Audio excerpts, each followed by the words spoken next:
to the channel Acharya Ji Online. Please subscribe the channel and press the bell icon. पंचम पाठ राम और सबरी, इसके बारे में आपको बताने जा रहे हैं। पहले इस बात को जान लीजिए, राम कौन थे, सबरी कौन थी।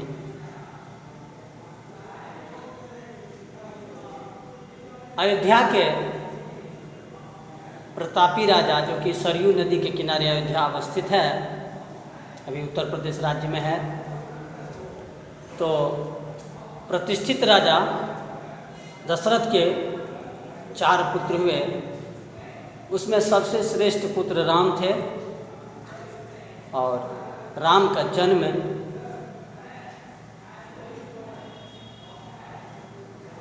पुत्रेष्टि यज्ञ करने के कारण हुआ। चारों भाई का तो जन्म पुत्रेष्टि यज्ञ करने के कारण से ही हुआ, और जन्म उसका इसलिए हुआ कि वो भगवान विष्णु के 10वें अवतार के एक अवतार हैं। उस अवतार में अत्याचार बहुत बढ़ गया था, जो कि लंकाधिपति रावण के द्वारा हो रहा था। जब यह घोषणा हुई कि राम दशरथ राजा के सबसे ज्येष्ठ पुत्र हैं, इसी को राजगद्दी दिया जाए, सारे देवता चिंतित हो गए कि अगर प्रभु श्री राम राजा बन जाएंगे तो रावण को कौन मारेगा। अंततः सभी देवताओं ने विनती की, माँ सरस्वती के द्वारा कैकेयी माता कारण बनी, जाकर के उसको 14 वर्ष का वनवास हुआ। यह वनवास नहीं था, यह रावण के नाश के कारण था। वही वनवास के क्रम में सबरी बहुत पंचवटी से कुछ दूर में एक झोपड़ी में रह रही थी, और वह वर्षों से इंतजार करती आ रही थी कि प्रभु श्री राम आएंगे, हमसे मिलेंगे। यह राम और सबरी पाठ जो है बिल्कुल एक नाटक की तरह है। आस्था और श्रद्धा के जीवन मूल्य पर आधारित है। हम आते हैं इस पर, अभी चर्चा करते हैं। पंचवटी से कुछ दूरी पर वन में एक झोपड़ी में सबरी जंगल से लाए फलों को रख रही है। सबर जाति के वनवासी लोगों की झोपड़ियाँ थोड़ी दूर पर बनी हुई है। एक सबर आता है, सबर पुल्लिंग शब्द, सबरी स्त्रीलिंग शब्द। सबर कहता है कि माँ क्या कर रही हो। सबरी कहती है, आओ बेटे, बहुत दिनों के बाद दिखाई पड़े हो। सबर कहता है, खर और दूषण के कारण पंचवटी की ओर चला गया था। सबरी कहती है, सुना है कि खर और दूषण दोनों राक्षस मारे गए। सबर कहता है, हाँ, मैंने स्वयं देखा है कि राम ने उन्हें मारा है। सबरी, पंचवटी का संकट दूर हो गया, सभी राम की जय जयकार कर रहे हैं। सबर कहता, हाँ माँ, हम सभी राम की जय मना रहे हैं, पर वे विजयी होकर भी दुखी हैं। सबरी कहती है, अब क्या हुआ, अब कौन सी विपत्ति आ पड़ी, राम तो बड़े वीर हैं। सबर कहता है, रावण से छल से जानकी माता का हरण कर लिया है, हम उनकी सहायता नहीं कर सके। सबरी कहती है, रावण आया था, छल करके जानकी को चुरा लिया। रावण सबको सता रहा है, स्त्री को सताना महंगा पड़ेगा, उसका अंत निकट आ गया है। सबर कहता है, राम और लक्ष्मण दोनों जानकी की खोज में इधर उधर भटक रहे हैं। सबरी फिर कहता है, राम इधर आ रहे हैं, जंगल के त्राता राम आ रहे हैं। एक साधु ने कहा कि राम इधर आएंगे, उसके दर्शन हम सभी धन्य हो जाएंगे।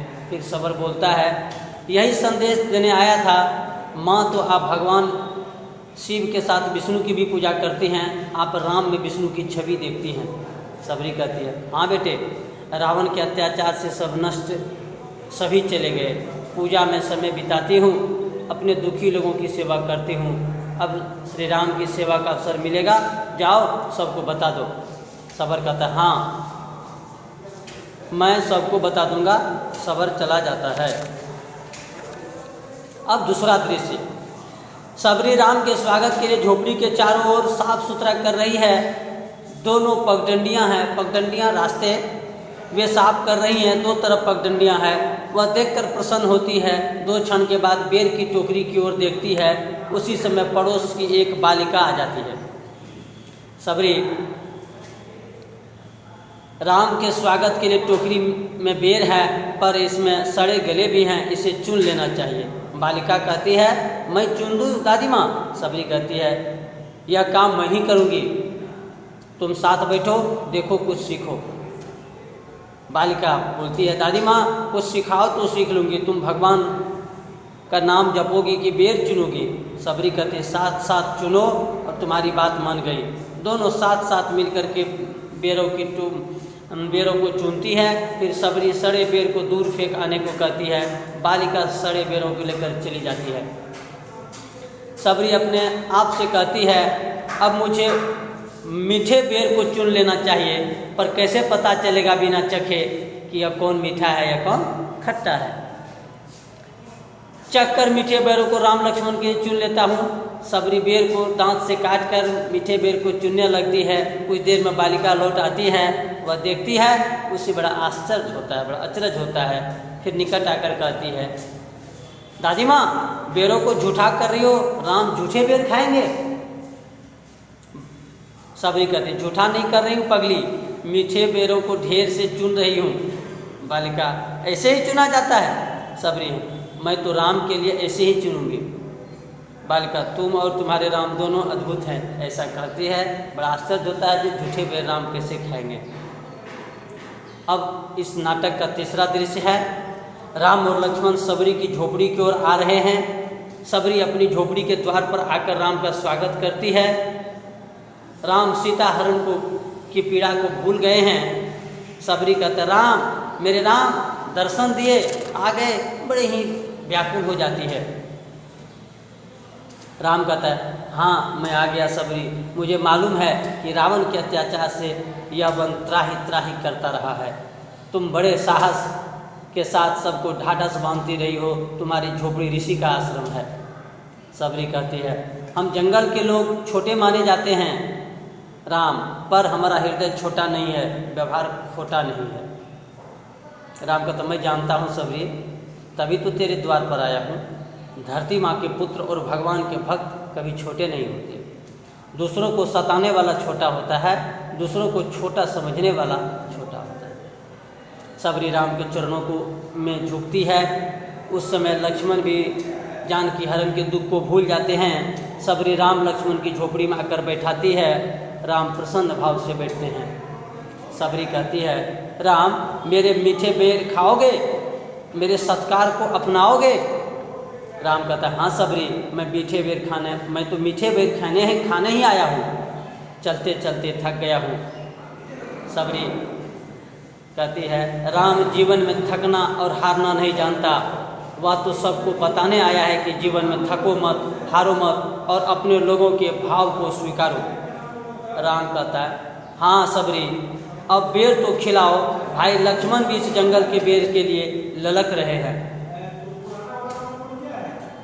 सबरी कहती है, टोकरी से बेर निकालकर, लो राम बड़े मीठे हैं, मैंने चख लिया है, केवल राम के लिए मीठे बेर को चुना है। राम मीठे बेर को खाते हुए, बहुत मीठा है सबरी, लो लक्ष्मण। लक्ष्मण को बेर देता है। लक्ष्मण झूठे बेर को दे करके कहता है, भैया तुम ही खा लो, मैं यह बेर नहीं खाऊंगा। राम कहता है, मैं तो पेट भर खाऊंगा। सबरी व राम बड़े चाव से, बड़े स्वाद से बेर को खाता है। सबरी कहती है, मेरी तपस्या पूरी हो गई राम। इस तरह से नाटक का अंत होता है। भैया बहन, जब विद्यालय चलेगी, कक्षा प्रारंभ होगी कक्षा, तो मैं चाहूँगा इस राम और सबरी पाठ को आपको अभिनय के माध्यम से, नाटक के माध्यम से आपको कक्षा में मैं प्रस्तुत करवाऊँ।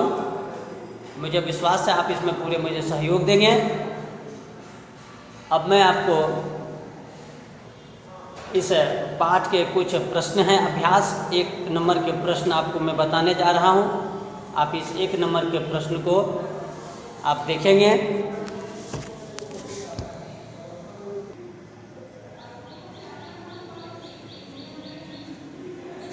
अभ्यास में दिया है कि नीचे दिए गए शब्दों का लिंग निर्णय करते हुए वाक्य बनाना है। हमको बताना है कौन स्त्रीलिंग है कौन पुल्लिंग है। लिखा हुआ है संकट। चीन के ऊपर संकट आ गया। वर्तमान अभी चीन बड़ा उत्पटांग मचा रहा है, उसके ऊपर अभी संकट है, तो चीन के ऊपर संकट आ गया। संकट शब्द पुल्लिंग है। जय, प्रभु श्री राम की जय हुई, स्त्रीलिंग है जय शब्द।